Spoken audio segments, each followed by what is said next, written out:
ready to unleash our time attack cars onto the circuit. And the sky is blue, the sun is shining. That's a lie. The circuit's really soggy, and hopefully we don't have too many crashes or any of that stuff. We saw a few red flags yesterday, nothing too drastic, thank goodness. Hopefully we can have a repeat of that today. The circuit did look a little more dry yesterday. The rain did keep at bay, but today does look somewhat more soggy. For those of you following along on the Tunerfest stream, or those of you here at the circuit, you will have seen just how slippy it is out there, especially for the really torquey machines struggling to put that power down. For those of you here with us at Tunerfest South, here in person, please do remember about the pandemic and all of that stuff. Please do be sensible, keep your distance from each other, wash your hands, all of that stuff, so that we can just continue enjoying motorsport. I think it's a really big credit to Time Attack and to MSV and so on that we are able to put on events. We did so for a big chunk of last year. We're continuing that this year, and I think that's just really a big credit just to how sensible everyone's being. So thank you very much for that. It's great to see so many cars here for Tunerfest South. All kinds of builds, and of course it's something that we haven't really been able to enjoy last year, the big shows and the crowds and just all the car clubs. So it's really cool to see coming into the paddock. There was literally, when I was coming in at around 7:20, 7:15 a.m., there was a literal 2-mile queue of cars trying to come in to the show. Which is, of course, is a bit frustrating on one hand, trying to get in, but on the other hand, you think, I've kind of missed these days. I've missed the days of the big queues and the car clubs, and you're just in the queue, and you've got the Civics and the Fiestas and the Audis and the GTRs, all of that stuff, and you think, yeah, traffic is a bummer, but then you think, oh my God, I haven't actually been stuck in traffic full of car clubs for absolutely ages. So it's great to see everybody back. And yeah, we had a great day of running yesterday in Time Attack, some really interesting stories developing.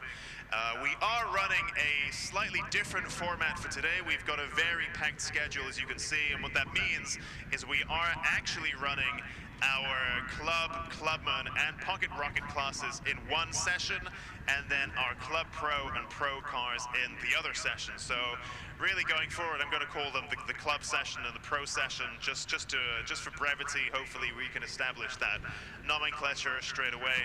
But yeah, you can see the cars lining up in the pit lane. At the very front of the queue then is Tim Bedford. Last year, you might remember him having competed in a Super Impreza in the Pro classes. Big power, really high spec builds, looking kind of bringing a bit of a WRC style to Time Attack, which is something pretty unique.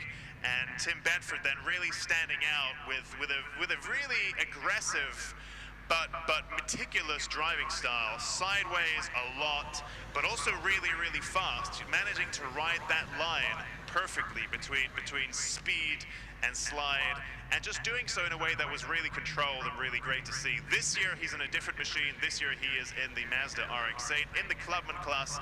And just to give you a bit of a rundown on what the classes are, Clubman class is really for mostly road-going cars in a very light state of tune.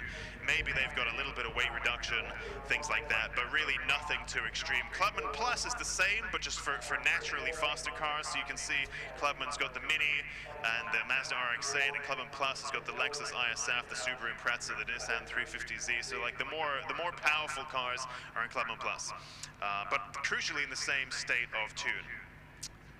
Then we'll just move on to Pocket Rocket in just a moment. Let's see what else we've got with us here today.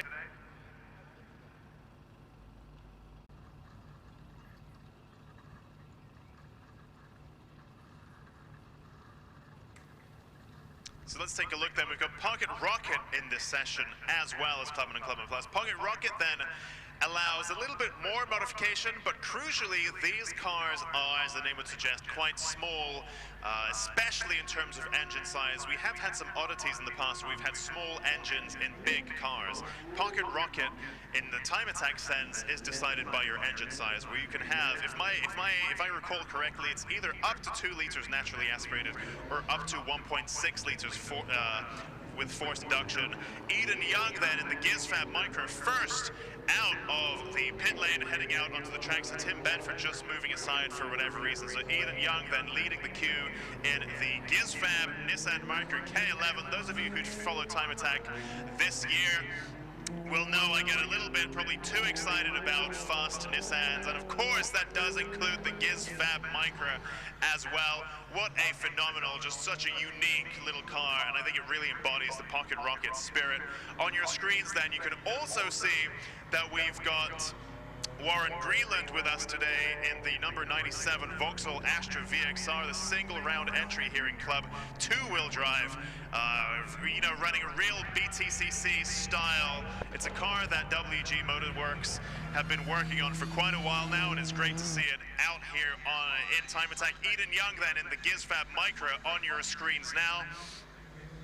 Very, very unique build, and Eden Young and GizFab being big Nissan Micra K11 specialist. This is first time here at Brands Hatch, so he is going to be taking his way around the track with a fair bit of caution, and of course mindful of the traffic here, because currently we do have 1, 2, 3, 4, 5 classes on track at the same time. Once the track does get busy, negotiating traffic is going to be a key part of setting a fast lap here. So there you can see the little Micra then just gingerly making its way around the track. You can see the back of your screens, you've got Jonathan Ellsworth in the Caterham Supersport running a really upgraded spec for this year, running around 190 or so horsepower in a car that weighs 560 kilos, so it gives you, you know, it's knocking on the door 400 horsepower per ton. On your screens you've got David Lawrence and the GizFab Micra.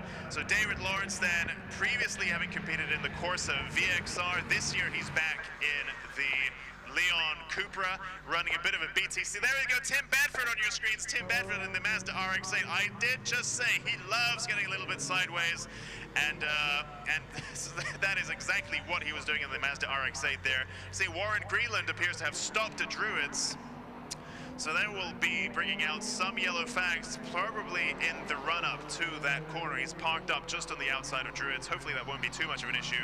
There you go, David Lawrence then on your screens braking. And actually, if you're following along on the stream now, Maz did just say this during the drifting. If you are following the Tunerfest South, or well, just following Natalie Brooks then as she comes up around the final sector of the circuit through McLaren and Clearways and now Clock Curve onto the Brabham Straight. This year, Natalie Brooks is back in the faster BMW M3. Last round at Cadwell Park, she was in the E46 chassis BMW M3. Today, she M3. You may have seen her interview yesterday with our commentator colleague Susie Wallace, where she was just casually describing the spec of the car. You know, it's graded diff, blah, blah, blah, and then just casually throws in that it's got 740 horsepower. 740 horsepower in this BMW M3 is really... That's chunky. That's chunky. That's a chunky old fact to just throw into conversation like that. And I can see the red flag is out then. Warren Greenland stricken Astra VXR on the outside of Druids. The marshals taking the decision to perhaps just hold the racing for now, because that car is, you know, whenever you have a car stopped on the outside of a circuit, chances are someone else will also stop or come off right there. So what that means is you've got a high probability of 2 cars coming together when one of them is stopped on the outside of a corner. More often than not, this will bring out, you know, a high level of caution. This time, a red flag while we wait for that car to be cleared. And hopefully this shouldn't be too much of a difficult situation. It's not stuck in the gravel, nothing like that. And this is a car that Warren Greenland at WG Motorworks has been building for a long time. It inherited a lot of the spec from its previous owner, And as an expert in high-performance machines, Warren Greenland and his team have just been trying to really make good this build that was produced by somebody else and just cure a lot of these teething problems. So this is probably the first time it's been run in quite a while, just trying to shake down a lot of the changes that it's undergone. And naturally, you know, like we saw with Luke Senjakovsky yesterday in the Honda NSX with the brand new K24 engine, you know, when you do make a lot of upgrades and a lot of spec changes to a car, they do often go through a little bit of a teething period. And so there we can see Warren Greenland's car just being recovered there. And there you can see on your screens now in the pit lane, we've got a lot of our competitors now just paused and lining up, rearing to go back onto the track when the green flags come out. Natalie Brooks' machine then running 740 horsepower if it is on full boost. What she did say was that if the rain does come like it has today, if it is a little bit greasy, then she can run it on a low boost setting. And of course, you know, for most of us running our cars, you think low boost would be, oh, I don't know, 200, 300 horsepower, something like that, in the region of that. For Natalie Brooks and the faster F80 BMW M3, low boost means a measly 600 horsepower. So even low boost is nothing to be laughed at. So Natalie Brooks then keen to head back out on track. And you can see then the number 113 car of Arturus Luxurious, the Subaru Impreza there, with actually what's really cool, it's got this DIY carbon fiber roof. And I think the DIY carbon fiber is a real theme that we're seeing these days on the modification scene. Of course, the great thing about Time Attack is it's kind of the test bed where you see the future trends emerging. And a lot of these drivers are thinking, look, we've done all of the obvious big wins. You know, we've done the remaps, we've done the coilovers, we've done all of that stuff. Actually, what's next? What's next is carbon fiber. What's next is composites.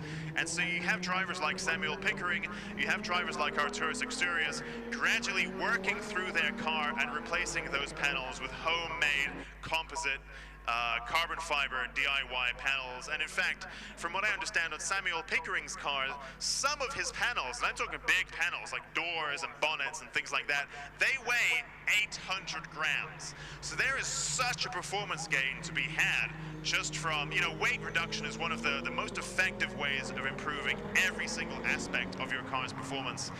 And of course, you look at a panel that weighs, you know, 5, 6, 7 kilos, and actually you get that down to 800 grams. Oh, Arturus Luxurious is getting very sideways on the outside, on the exit of Graham Hill, managing to keep that together. Nice and clean there from Arturus Luxurious. It is a very greasy track indeed, and Graham Hill corner is easy to get sideways on. I've done it plenty myself. Your car is coming under heavy braking. It is downhill, and what that means is the front of your car is so loaded up that the rear goes completely light and kind of easily pendulums around you. So that's the thing that we see a lot of. And actually, so let's take a look at the time so far. We've got 8 minutes of the session remaining, so we're about 7 minutes in. We've got Neil Greenland in the Mitsubishi Colt, fastest at 06.5. And then we have David Lawrence in the 556 LSR Motorsports Seat Leon Cupra, second fastest, also with a 106.5. 300ths of a second currently between our front two front runners, Neil Greenland and David Lawrence. David Lawrence is the new for 2021 chassis, this Leon Cupra that he's brought instead of the Corsa VXR. It's an interesting graduation that you see where people often move from the VXR to the Cupra chassis. Not entirely sure why that is, but that's a thing that I've seen often in these circles. Tim Bedford on your screen then in the Mazda RX-8, whereas Tim Bedford currently, he has not yet set a timed lap. Very tricky conditions, and it looks like we might have somebody, Susie Wallace, is that you? Yes, it is. I'm down here in the pit lane, and I'm going to talk to a couple of people about a very interesting, unique car that we've got on the grid today. So can you tell us a bit of information about the car first up? So it's a 2005 Honda Integra.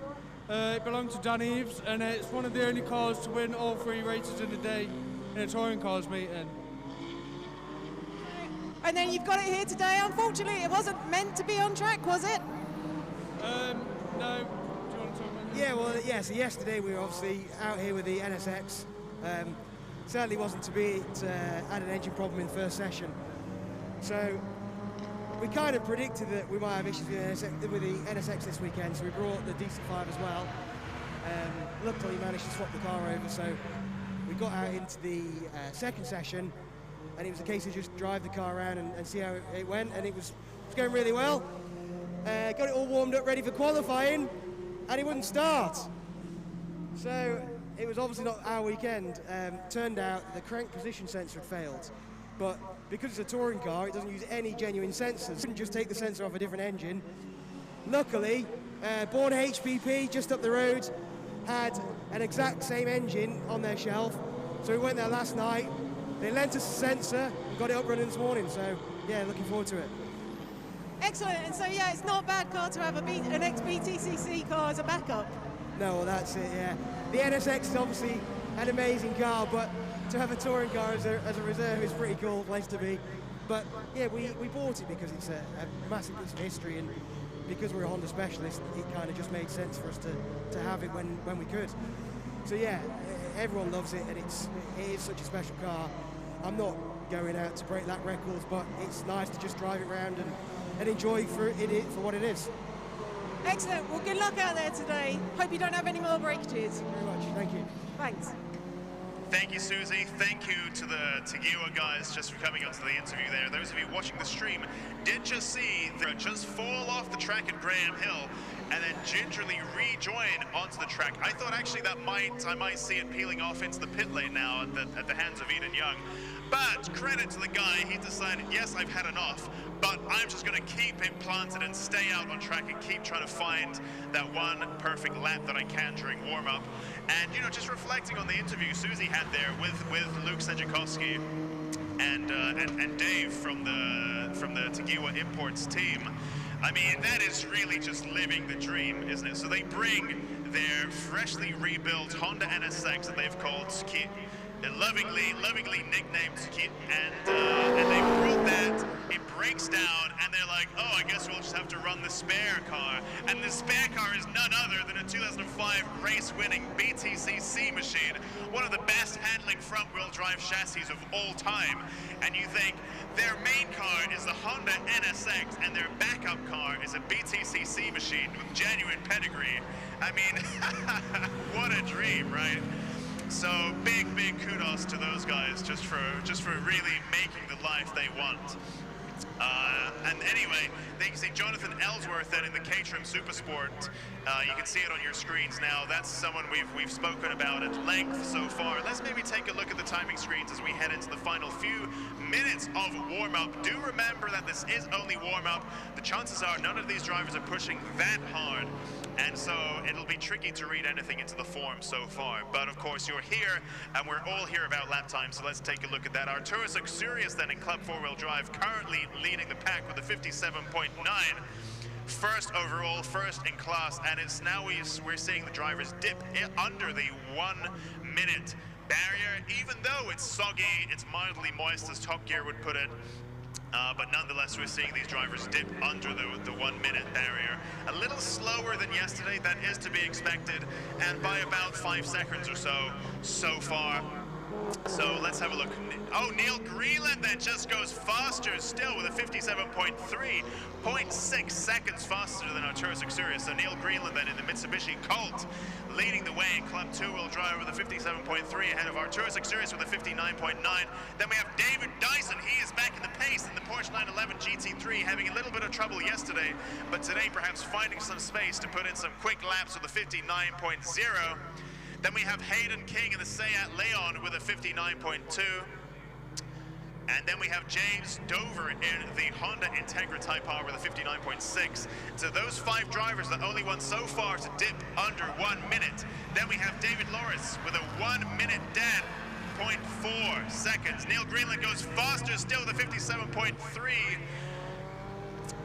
And let's just have a look then what's going on here. We have a new 3rd place in the form of Russ Walker in the BMW M4. Russ Walker very quick yesterday and still quick today with a 58.1, puts him third fastest overall, second fastest in club two-wheel drive. And that's the theme that we've seen emerging, was the battle between the Mitsubishi Colts and the black Astra VXR. That's it, that's spun out on the outside of Graham Hill. That is the newcomer machine, the Vauxhall Astra VXR of Justin Setterfield, the number 959 car, previously running in Run What You Brung. You can just see him on your screens getting back onto the pace, trying to gather himself. Of course, any spin like that, especially one that you do when you do spin out, that does throw you a little bit, and you do just need a few moments to kind of regather your senses, because you're pointing in a way you're not really meant to be pointing, and it does throw you. So it's good to see Justin Setterfield there managing to keep it clean. You can see him just coming around the final sector then. Tim Bedford flying around the outside, full of confidence in that Mazda RX-8. I mean, if there is anything that you know, if you could sum a driver up in one word, it's confidence. You know, Tim Bedford is just such a cool, collected driver. Really, really comfortable to attack, really comfortable to explore the boundaries of grip. And I believe we might have an interview. Susie, who have you got for us? Yeah, I'm down here in the pit lane with Adam. You've been driving one of the Imprezas. What class are you driving in? Sorry, I didn't hear that at all, sorry. What class are you driving in? I mean, I'm club four-wheel drive. And you're not going out this morning? No, I'm going to wait for the dry weather. It's the first time the car's been out, so yesterday was the first time, so I'm not going to risk anything. Wait for the Even with four-wheel drive? Even with four-wheel drive. I'm not that confident, unfortunately. And is this your first time in Time Attack? Yes, it is the first time I've done Time Attack yesterday. It's the first time. First time at Brands? Not the first time at Brands. Been around it once before. How did it go yesterday? It went really well. Considering the car hadn't turned the wheel, it's the first time I've driven it. So you've just built the car. Can you give us a little bit of information about it? Yeah, well, it's taken about 5 years to build. Nice quick build then. Longer than I thought it was going to take. But yeah, no, it's done really well. I had loads of help from people. Too many names to mention, to be honest with you. But yeah, just happy to get it up and running now. So start using it. Excellent. So you're going out for the next session, hopefully with a little bit of a dry line? Yeah, I think I'm going to go out for the next session, yeah. Excellent. Good luck today. Thank you very much. Cheers. Ta. Thanks, Susie. Yeah, a really pragmatic approach there, where you think, look, warm-up doesn't award any points. I've already driven yesterday, so I know the track, and it's just not worth the risk, really. I've already warmed up here. I am well warmed up. I've driven here for a whole day already. It's too soggy right now. I'm not going to win any points. Everyone's still finding their feet and sliding around. It's just not worth the risk. Meanwhile, checkered flag has come out. Let's just take a quick look then, because we do have a new front runner in the form of the number 99 machine, the pocket rocket car of Rob Boston, the Team Confusion Ford Fusion. And this is somebody we've seen really excel in the wet previously. This did all just develop during that interview. But Rob Boston then going quickest of all in the Team Confusion Ford Fusion. The Ford Fusion is an incredibly rapid car. It's one I was taking a look at just previously. You can see Eden Young's car appears to be stopped out on track. The GizFab Micro K11 having run into what looks like a little bit of trouble there. A 1.3 supercharged engine in that machine. It did have a full engine swap the literal night before the Cadwell Park round, so of course loads of drama as always in Time Attack, and it looks like it's still just going through some teething troubles there. Stopped at the top of Druid, we can just see it there, parked up in the braking zone.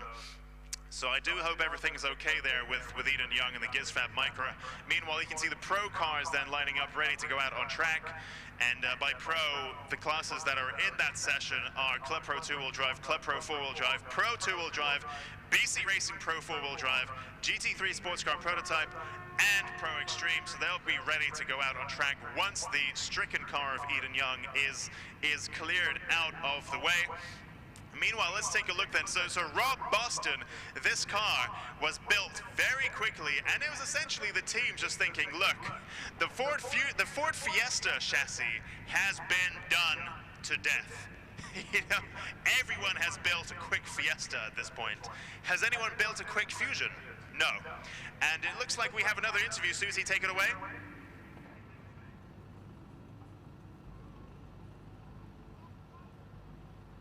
Sorry, some mic problems there. I'm down in the pit lane with Ben, literally ready to go out for your session.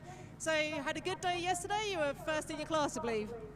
Yeah, that's right. Yesterday went much better than we actually expected. I was actually slightly devastated because we were like 0.02 seconds off the lap record yesterday. Oh, that's pretty close. It was really close. It was really close. But the whole point yesterday was make sure the car ran well. The guys over at Bourne have built it up in the last 6 weeks from the big mishap we had at Cadwell. It was really a big job, and they've really pulled it out, to be honest. So a much better round than last one for you then. Yeah, much better, much better. If we can do the same again today, then I'd be over the moon with it. Excellent. And you're back in the Noble this year, because you were in a different car last year, weren't you? Yeah, that's right. Last year we were running the Golf, and like, don't get me wrong, the Golf was a nice car, but that only had about 220 horsepower, and we were in the same class. We still finished second overall in the championship, so it was really, really good. But this year, bringing this one along with more than double the power, it should. We want to win it. We want to win it. Excellent. Well, hopefully you have another day like you did yesterday then. Yeah, hopefully so. As long as the weather's okay, then we should be good. We should be good. Yeah. Well, good luck out there, Ben. Thanks very much. Thank you. Ben Robinson there. What a hero. He has had so many troubles over the year. You know, he's been around Time Attack for a while, and that Noble has given him a few troubles over the years. All of last year it was being rebuilt. So in the meantime he thought, look, I still love Time Attack. I still want to do Time Attack.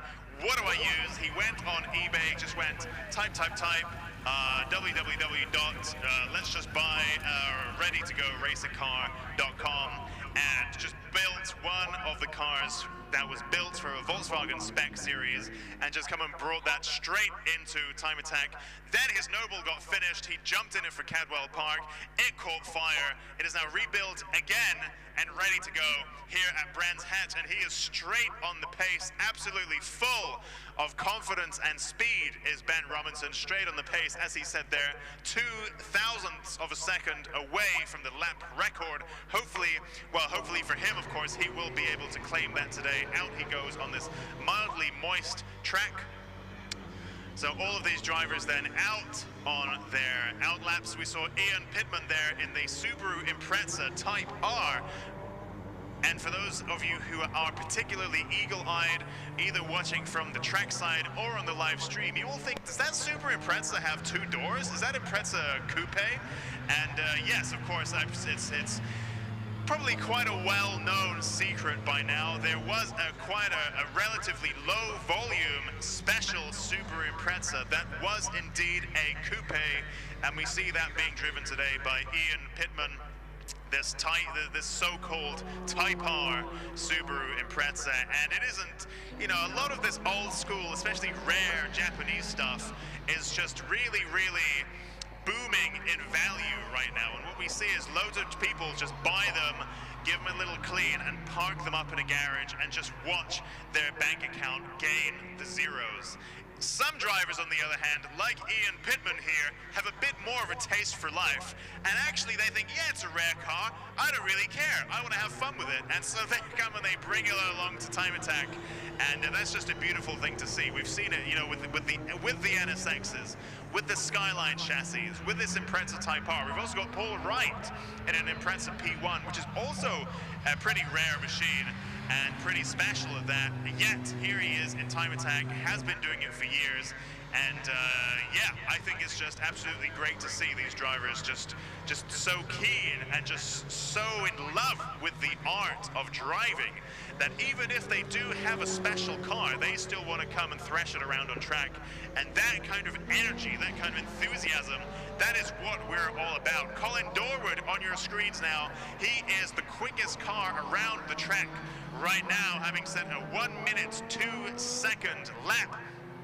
Colin Dorwood was the fastest man on track yesterday. The only, as in, sorry, I will caveat that. The fastest, I didn't finish my sentence, I just put the full stop too early.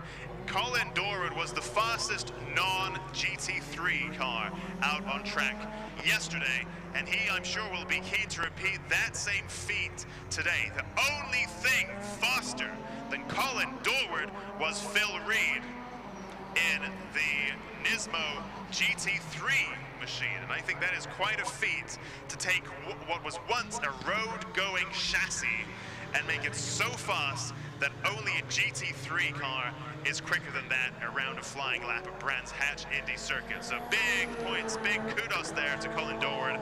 On your screens then is Darren Spooner in the Spooks Motorsport Peugeot 205, another absolutely iconic time attack machine. Darren Spooner has been around for absolutely ages, really repping his Spooks Motorsport brand, and they are perhaps the leading fast Peugeot specialist in the country, and it's great to see him back for yet another season.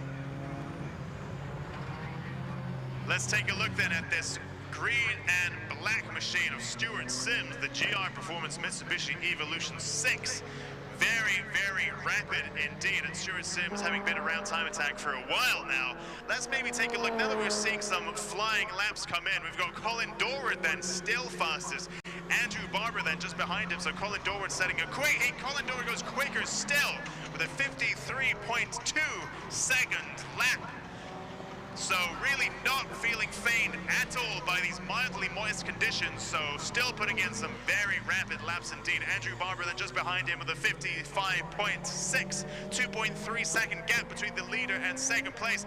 Ben Robinson going first in Club Pro two-wheel drive, third fastest overall with a 55.9 does Ben Robinson, so putting his money where his mouth is. He just said to Susie Wallace, he wants to set a lap record, he's here to be fast, he is not here to mess around, and we are already in warm-up, and he is already trying to keep his promises.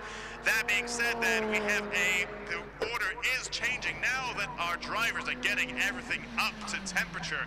Their brakes, their tires, they're getting a feel for the track. They are beginning to set some quick lap times, but we will come back to that because Susie's got an interview for us.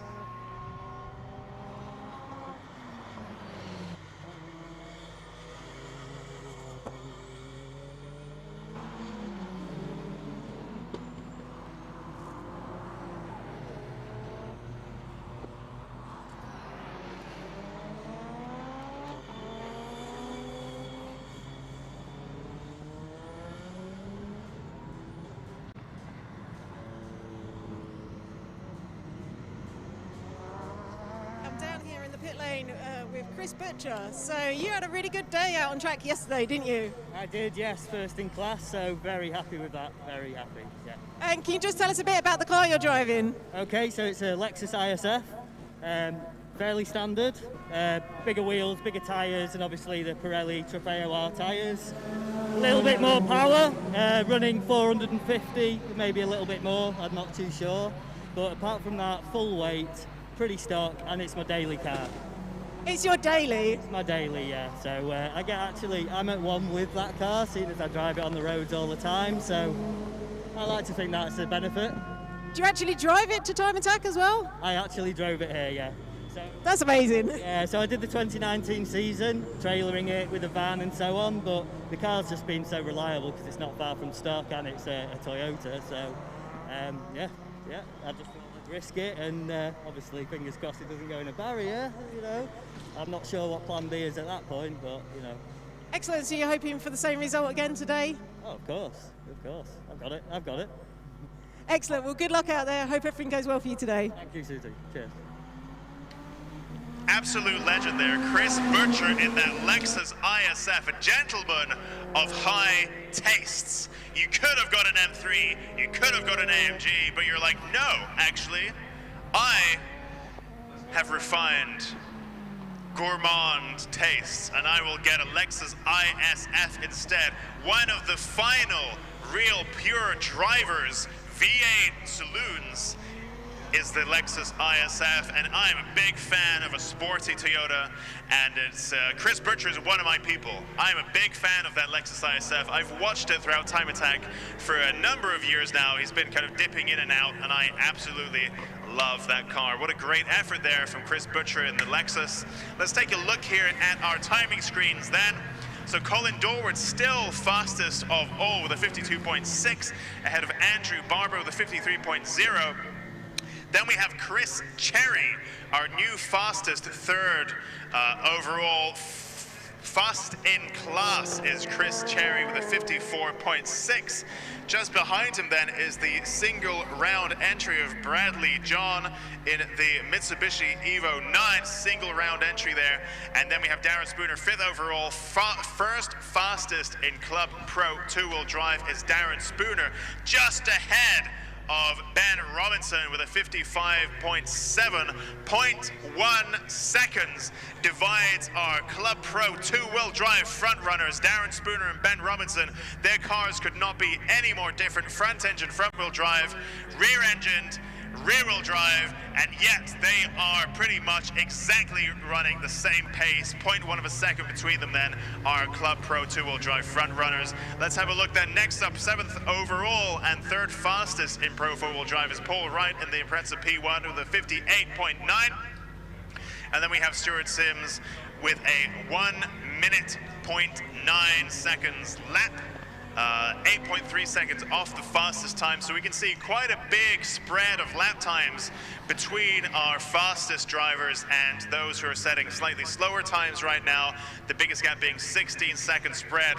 And it looks like Susie might have an interview for us in the pit lane. No? Okay, hang on a sec.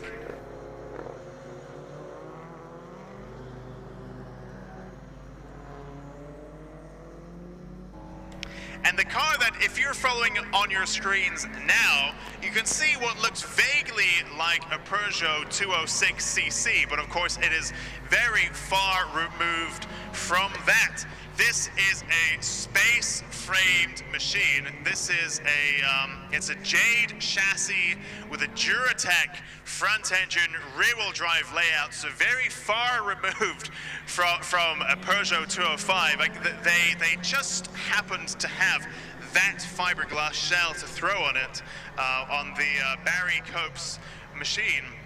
So it's even entered here as a Peugeot 205cc on our entry list. Of course, it is very, very far removed from that. This is like a dragster hot rod style fiberglass body on a Jade space frame chassis, Duratec engine, rear wheel drive. Very, very special machine indeed. Currently running with a 1 minute 08 second lap is Barry Cope in this so-called Peugeot 206cc in the Pro Extreme class. Of course, it isn't Pro Extreme just owing to the fact that it is a space frame chassis with a fiberglass body on top. This is very far removed from a road car, and it's quite a spectacular machine. And again, you know, it's just testament to the variety of cars that we have here at Time Attack. We've got 4 minutes in the session remaining. Let's have a look then. Colin Dorward, fastest of all with a 52.6, manages to hold on to that first place so far. Then we have Andy Barber in second place with a 53.0, also in a Mitsubishi Evolution. Those of you who followed for a while will know that our Pro classes and our all-wheel drive classes are often dominated by the Subaru and Mitsubishi chassis.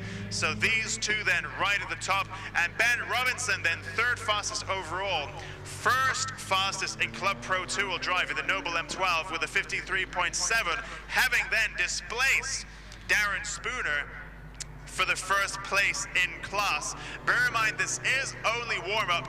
It's unlikely that these drivers are going to be pushing terribly hard, because that would just be a silly thing to do.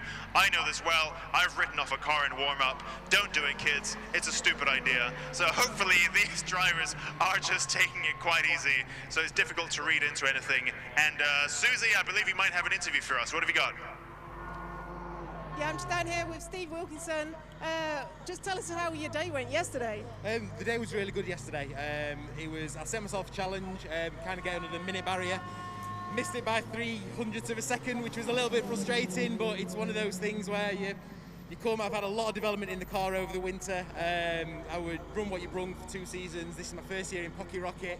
I've had a lot of help from GR Performance, a lot of help from a friend at Various Recruitment to put some money into the car and try and get it better and better. And I'm so close to my target, and I think that's what you need to do. Excellent. You've got the whole of today to improve on that, right? Hopefully so. The weather is looking better. The track's drying out really, really well. So all we can say at the moment is if it stays like this, I've got time to things. Although saying that, Cadwell turned out wet and I did really well. I ended up with a trophy at Cadwell because nobody else could cope with the rain, and the Clio did really, really well. So kind of fortune both ways. Just have to wait and see. Excellent. Well, I hope all today goes well for you. Thank you. Hope you get that record. Fingers crossed. Thank you. Look, is it 300ths of a second? That could be done. That could be done. I've got faith. I've got faith in that plucky little Clio. 300ths of a second. That is within reach. On your screens, then, you have the number 11 Mitsubishi Evolution. The car of Chris Cherry, the Cherry Racing Mitsubishi Evo 5, currently sitting 4th in the standings. Fastest in Club Pro 4-wheel drive, so 4th fastest overall, but fastest in class is Chris Cherry in this Mitsubishi Evolution. Again, a very popular choice of chassis, but it's just great to see an older car here in. Oh, hang on, Chris Cherry, there we go.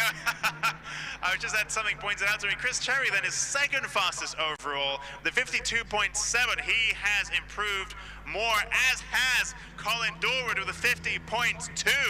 So he is getting dangerously close to the 49-second lap.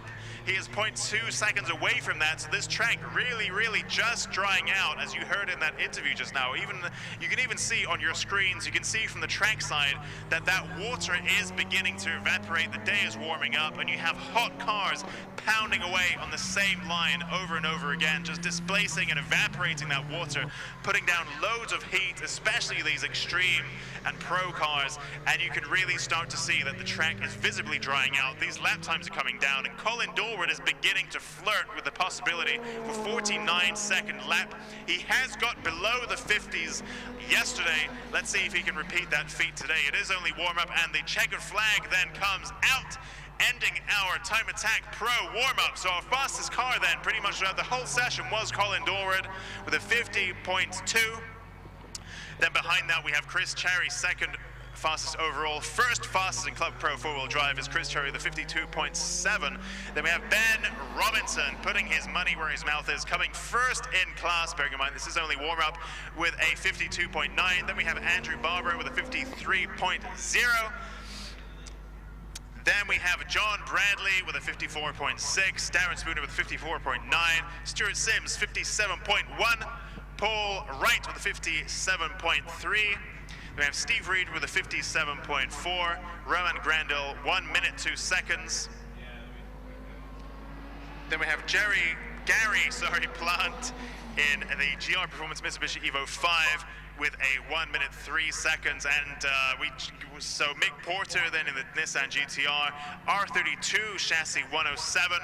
And then finally we have Barry Cope with a 1 minute 08 lap. So just a few drivers there, not really putting in any serious laps, just perhaps dealing with some teething troubles. This is only warm up, by the way. So they're just beginning to warm up and find their way around this mildly moist but increasingly dry Brands Hatch. For those of you watching at home, or for those of you watching from the trackside, actually, if there is one particular driver you want more coverage of, please do remember that I do have, there are a lot of drivers for me to try to cover. I have only one mouth with which to do that and half a brain. So if you do want to follow something more in detail, please do bring up the TSL timing screens. You can get that by going onto google.com or your other search engine of choice, Bing, if you're a geek, and just put in TSL timing. You can bring up the same timing screens, in fact better timing screens than what I have, with a live little interactive map where you can choose a driver to follow around the track in live time. Loads of data and cool stuff. So if you do want to get a more in-depth experience with a particular driver, just go and bring up the TSL timing and you can have all that information at your fingertips. We will be back with Time Attack shortly. So Time Attack returns for practice at 1:15 p.m. as per the schedule. The timing screens are now cleared for Ram Air let me try that again. Ram Air, run what you brung. The Ram Air, too many R's and W's in there. Ram Air, run what... Ram Air, run what you brung begins now. Following that, we have the TCR UK, TCT, and Volkswagen Championship Race 2 of this weekend at 11:45. Then Drift Pro qualifying at 12:15. The Smiltech Sports Civic Cup Race 2 at 12:50. And then, as I mentioned, we're back with Time Attack at 1:15. So that's what your morning is going to look like. Please do remember about coronavirus and all of that stuff. We are in the midst of a pandemic. Just please be sensible so that we can keep doing motorsport stuff. I did see a police car just drive through the paddock there. So it is important that everyone behaves. And it looks like, yeah, so for those of you following along with the Time Attack stream, we will see you back at 1:15.